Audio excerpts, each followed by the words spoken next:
Andréia, o título da sua tese é O Presidencialismo da Coalizão.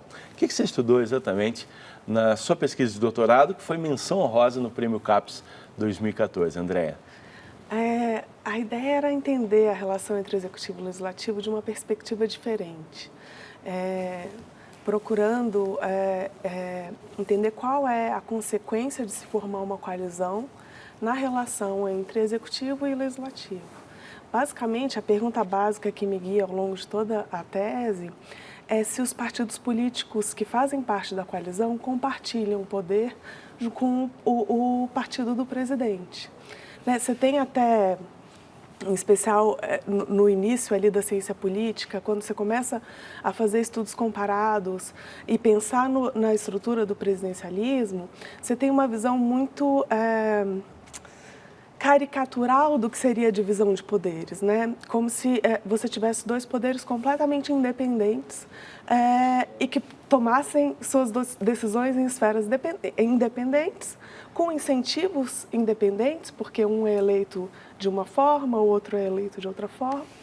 E aí você tem essa visão que existiria um conflito latente o tempo inteiro entre executivo e legislativo. Eu parto da percepção de que na hora que você forma coalizão, você está trazendo os atores que estão no legislativo, os partidos no legislativo, para dentro do executivo, porque eles estão ali ocupando pastas ministeriais no executivo.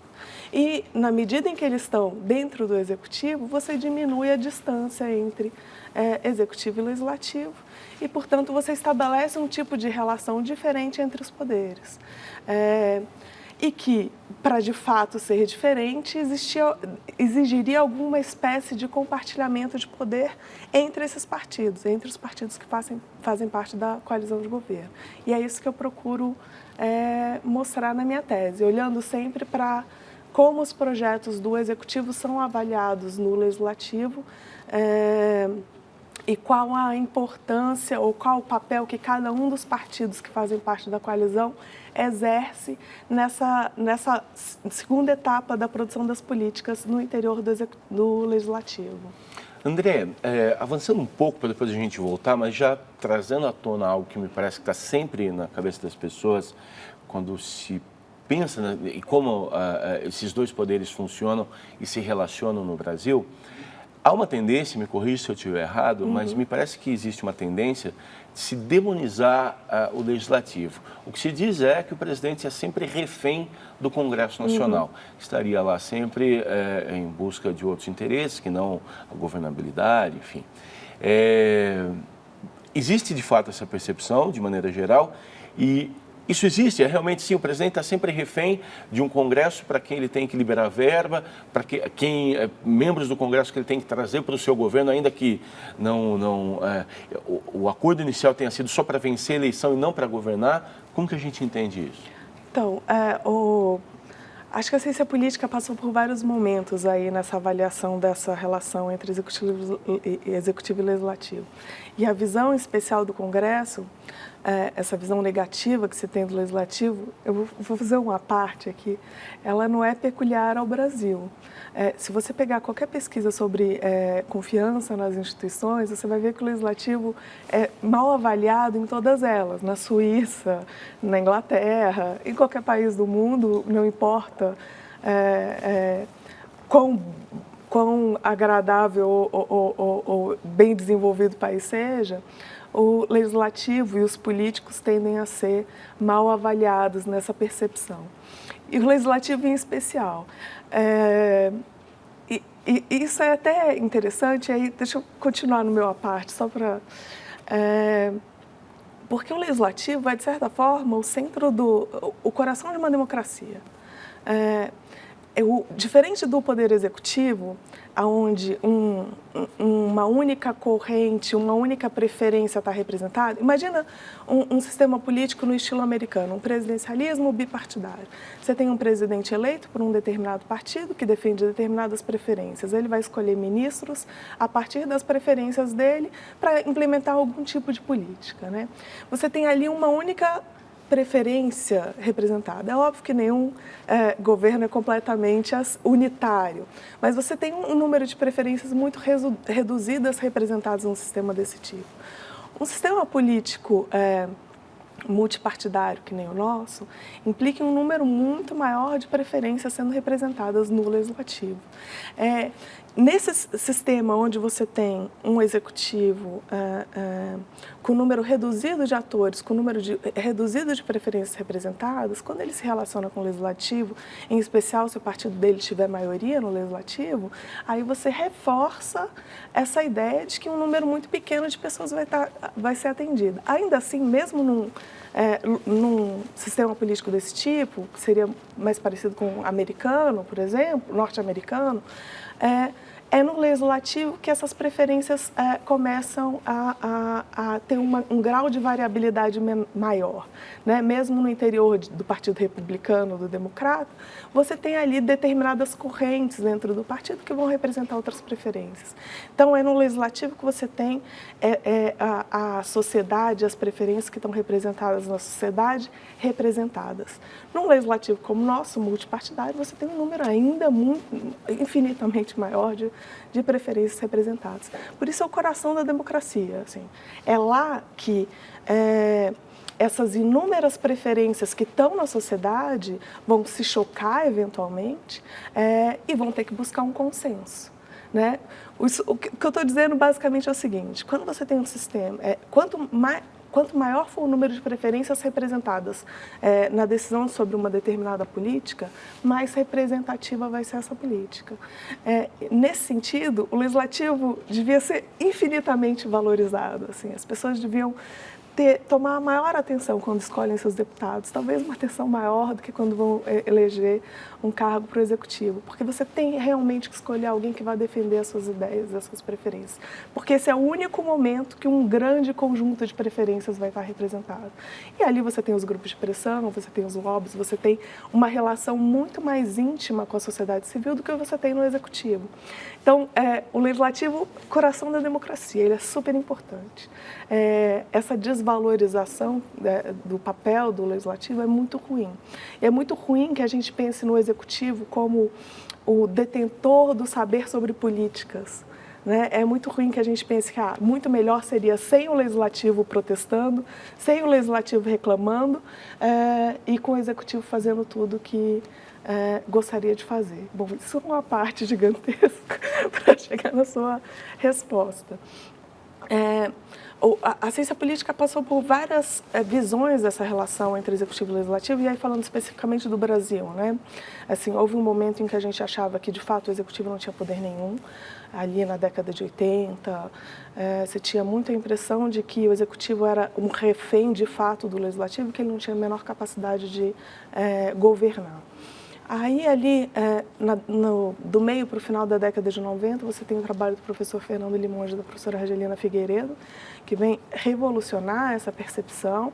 Eles mostram que não só o executivo tem muito poder, mas como ele é muito eficiente em aprovar suas propostas. Então, mesmo na média do governo Sarney até o governo Dilma, cerca de 80% das propostas que o executivo envia ao legislativo são aprovadas. Além disso, você tem um congresso, isso soa até estranho, toda vez que eu dou essa aula as pessoas se impressionam, assim, um congresso extremamente disciplinado. O que eu estou chamando de disciplinado? Né? Os membros dos partidos seguem fortemente as suas lideranças. Também taxa de disciplina, em média, em volta de 85%, quase chegando a 90%. O que isso significa? A gente tem um sistema muito bem organizado em torno dos partidos políticos. Na hora que o executivo faz a coalizão de governo, ele consegue controlar a passagem de propostas no legislativo. Dessa visão, a gente migrou para aquela lá da década de 80, onde o executivo era refém do legislativo, a gente migrou para uma visão quase que inversa, né? Onde o executivo era o grande fazedor de políticas, né? E aí tem uma série de autores que usam expressões do tipo, o legislativo não cumpre o seu papel, não, o legislativo devia legislar e, portanto, não está legislando. Quem é o legislador principal é o executivo. Na minha tese, eu tento desconstruir essa visão.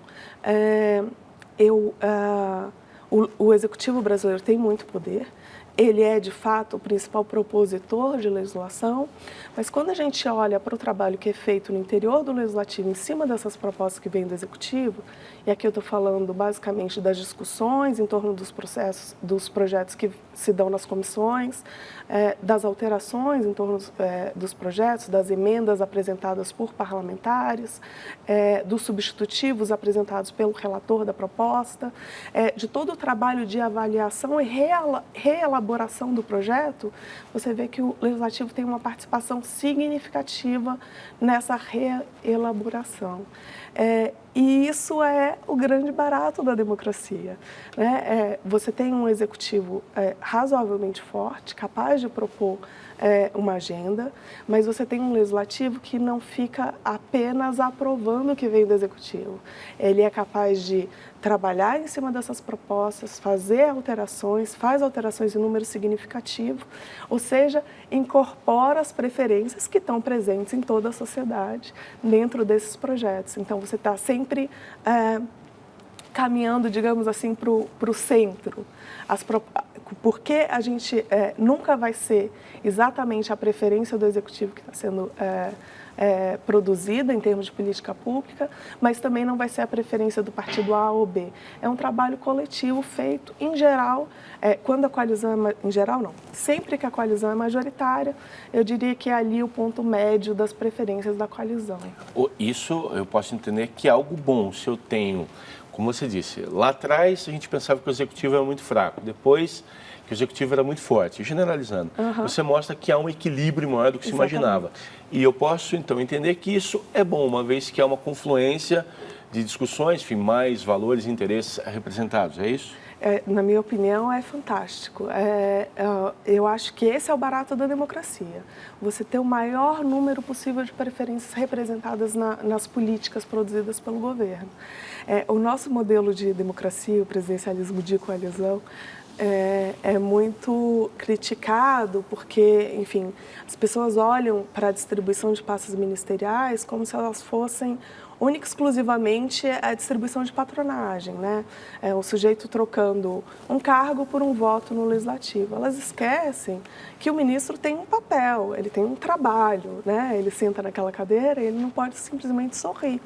Ele tem que coordenar as políticas daquela área. Na medida em que ele coordena, ele está propondo novas políticas, ele está tratando da implementação de políticas já existentes, ele está eventualmente reformulando a implementação de políticas existentes. Então, esses ministros têm um papel muito importante.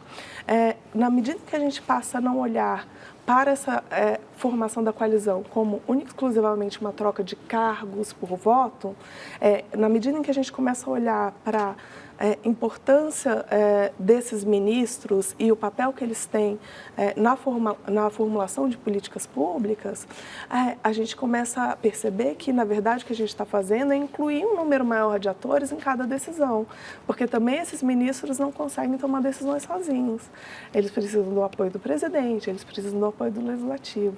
Então, do ponto de vista, em especial do ponto de vista teórico, a formação de uma coalizão tem um impacto democratizante, representativo na capacidade do sistema aumentar a representatividade da sociedade no poder político, porque está envolvendo um número maior de preferências a cada decisão que está sendo tomada. Então, assim, da minha perspectiva, esse é o melhor modelo que a gente pode ter.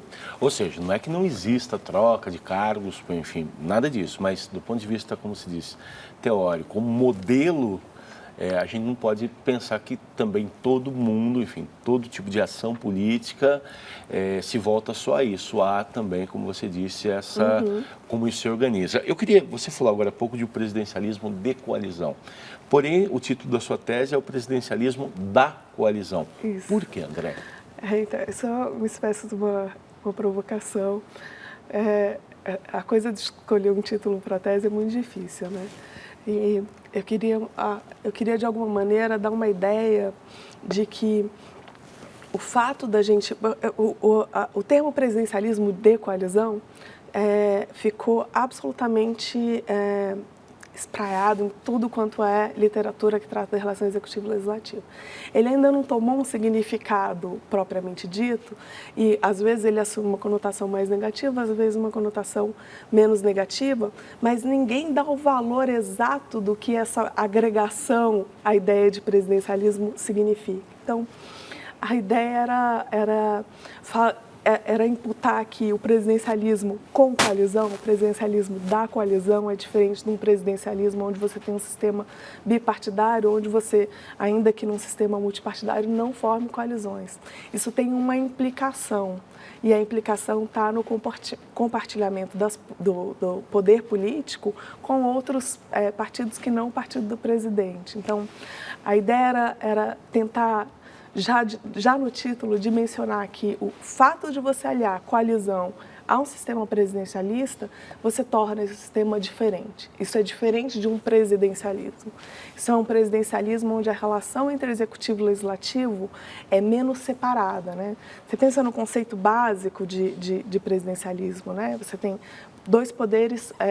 três poderes independentes, com funções independentes e com origem independente, que são feitos assim para manter o sistema se fiscalizando, né? Para que cada um deles seja independente e possa se fiscalizar.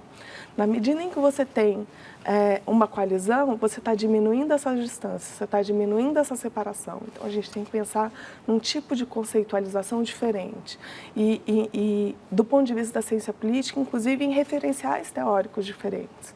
Né? A gente acaba trabalhando muito com os referenciais teóricos norte-americanos, porque o nosso sistema é presidencialista e o sistema deles é presidencialista. Mas o sistema norte-americano presidencialista talvez seja único no mundo.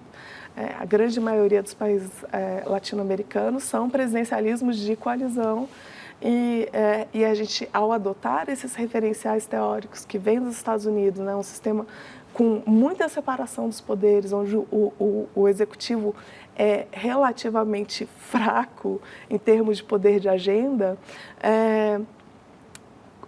esses referenciais teóricos não se adequam na nossa realidade. Então, eu tento fazer uma aproximação. Então, meu caminho do ponto de vista teórico foi me aproximar dos países parlamentaristas de coalizão. Acho que eles têm muito a informar sobre gerência da coalizão, manejo da coalizão e o impacto disso na avaliação do sistema político. Então, a brincadeira com o título foi essa. Falava assim, não, a gente não está falando só de presidencialismo. O presidencialismo com coalizão é um presidencialismo diferente. A gente precisa dar uma atenção especial ao fato de ser um presidencialismo de coalizão. André, não sei se extrapolando um pouquinho aqui o tema central da sua pesquisa, mas há uma curiosidade eu acho importante. Sempre se fala um pouco do número que seria excessivo de partidos políticos no Brasil. Seria uma excrescência, enfim, há um tom negativo quando se analisa esse volume grande, mais de 30 partidos. Pela sua lógica, isso não seria necessariamente ruim, então, uma vez que a gente tem mais interesses, mais lados da sociedade representados em um número maior de partidos, e é ali no legislativo e na relação com o executivo que esses interesses todos vão debater, enfim, chegar a consenso? É isso ou não? Não dá para dizer isso? De certa forma é isso, sim, mas deixa eu mostrar isso do ponto de vista teórico e do ponto de vista prático. Assim. Eu acho que ter um número maior de interesses representados no legislativo, tanto melhor. Até 2010, a gente imaginava, nós cientistas políticos brasileiros especialmente, que o nosso sistema político estava se estabilizando em torno de um conjunto de partidos específico, né? E aí tem uma série de trabalhos que mostram essa tendência. A partir de 2010, a gente tem a criação desses muitos novos partidos, consequência da proibição imposta pelo pelo STF, sobre a possibilidade dos sujeitos mudarem de partido, né? Então, agora você só pode mudar de partido para um novo partido, e aí começou-se a criar infinitos números novos partidos, e única e exclusivamente para dar vazão a alguma insatisfação dos políticos no interior dos seus próprios partidos. Isso é muito negativo. Assim, isso aqui é indefensável. Os partidos têm que ter a lógica, voltando à lógica do sistema democrático, que é a lógica que eu defendo, né? Os interesses que estão ali representados no legislativo passaram pelo crivo do eleitor. Né? O eleitor votou, cada um fez sua escolha e definiu a composição partidária no legislativo. Essa é a maneira, e devia ser a única maneira, mas certamente é a maneira legítima de você compor o legislativo, né? Trazendo essas preferências que foram ali traduzidas através do voto para cadeiras. Quando você tem a criação de um monte de partidos no interior do sistema político, já com pessoas ocupando cargos políticos, você está, de certa forma, desviando do que seria o legítimo, que é sujeitos representados, que ganharam sua representação através do voto. Nesse sentido, eu acho que talvez a gente esteja chegando num lugar onde o número de partidos não é o ideal. Mas não por causa do número em si, mas por conta da forma como eles estão sendo criados e dos interesses que eles estão defendendo. Muito mais legítimo seria se a gente tivesse partidos que são criados, bom, não quero citar um partido ou outro, mas seriam partidos que foram criados a partir de uma ideia, a partir da defesa de um projeto. Um único projeto, um projeto mais complexo, mais multifacetado, mas uma ideia, não única exclusivamente para se aproveitar ali de conjuntos ou recursos do Estado. Então, sim, ter um grande número de interesses representados no Legislativo é bom, mas a gente precisa, de fato, ter interesses sendo representados, entender que não necessariamente tantos partidos. Não, um pouco mais rápido, talvez a gente está começando a caminhar aqui para o fim do programa, mas pensando no jovem pesquisador, no estudante talvez de graduação, queria te perguntar como se pesquisa, como se faz esse tipo de pesquisa que você fez? É só leitura? Você trabalhou com dados também? Não, que tipo de com dados muito você trabalho. traz? Pois imagina. A leitura é fundamental, né?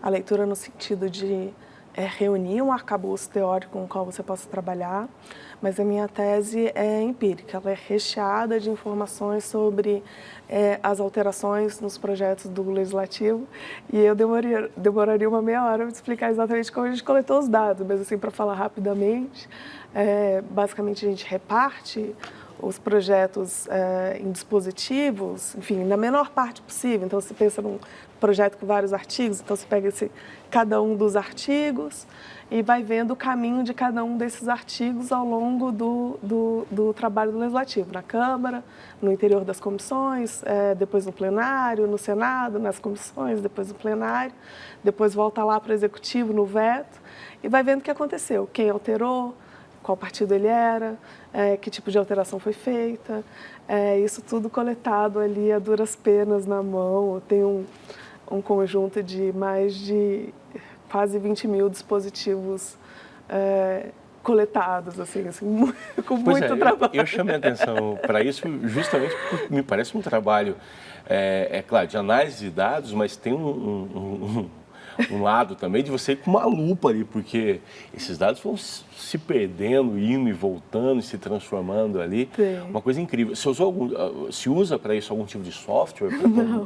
Realmente criar tabelas e... Realmente você... Literalmente, você abre o texto do projeto do Executivo, lê tudo aquilo, lê qual foi o resultado final, compara, esse está diferente desse, esse está diferente desse. O que aconteceu? Aí vai descobrir o que aconteceu com quem está diferente. Eu vou pedir uma parte, assim, eu não teria conseguido fazer sem a ajuda da Andréa Junqueira, que me ajudou a coletar esses dados, que são dados realmente infernais, assim. Na hora que você descobre aonde o texto 1 está diferente do texto final, você tem que voltar em todas as etapas para descobrir exatamente em qual momento isso foi alterado. Agora, óbvio que esse artigo pode ter sido alterado diversas vezes ao longo do processo. Pois é. Então, você tem que ir remontando, assim, basicamente é separar a lei no menor pedaço possível e remontar todo o caminho dela no interior do Legislativo nas diferentes etapas da tramitação de uma proposta, vendo quem fez o quê, identificando cada um dos sujeitos que colocou sua preferência ali naquele projeto. Pois é, você começa a tese com um exemplo muito interessante, não vai dar para a gente falar muito sobre ele, mas acho que uma rápida explicação demonstra um pouco dessa dificuldade, que é um projeto ainda no governo FHC, na criação da ANA, Agência Nacional de Águas, né, em que ele manda para o projeto, para o Congresso. O projeto vota com 70 alterações, me parece que esse é o número, e ele veta um tanto e acaba vetando, inclusive, propostas que já tinham saído do Executivo. Ou seja, você diz logo de cara, acho que isso é fundamental, que o próprio Executivo não é uma unidade, né? Assim, enfim, mostra a dinâmica e eu queria falar sobre isso para mostrar, eu imagino que seja muito prazeroso, mas a dificuldade de um pesquisador em se trabalhar exatamente com esse tipo de corpos que você trabalhou. Queria registrar também aqui, como a gente está chegando ao final, acho que é importante, que você ganhou, como eu disse lá no começo, a menção honrosa no Prêmio CAPES, que você também já é professora da Unicamp e que você tem um trabalho também no SEBRAP importante, ou seja, tudo isso acho que compõe esse seu trabalho e tem a tese entre tudo isso, não é? Sem dúvida. Eu acho que isso dá uma dimensão do número de atores envolvidos, inclusive, na produção de uma tese, né? Não é um trabalho exatamente individual, é um trabalho... Esse projeto também passou pelo SEBRAP? Você já trabalhava com isso lá? Isso, esse projeto sai do grupo coordenado pelo professor Fernando Limonge, que começa lá, sei lá, quanto tempo atrás, lá no SEBRAP. Ele tem um grupo grande de estudantes que trabalham com ele.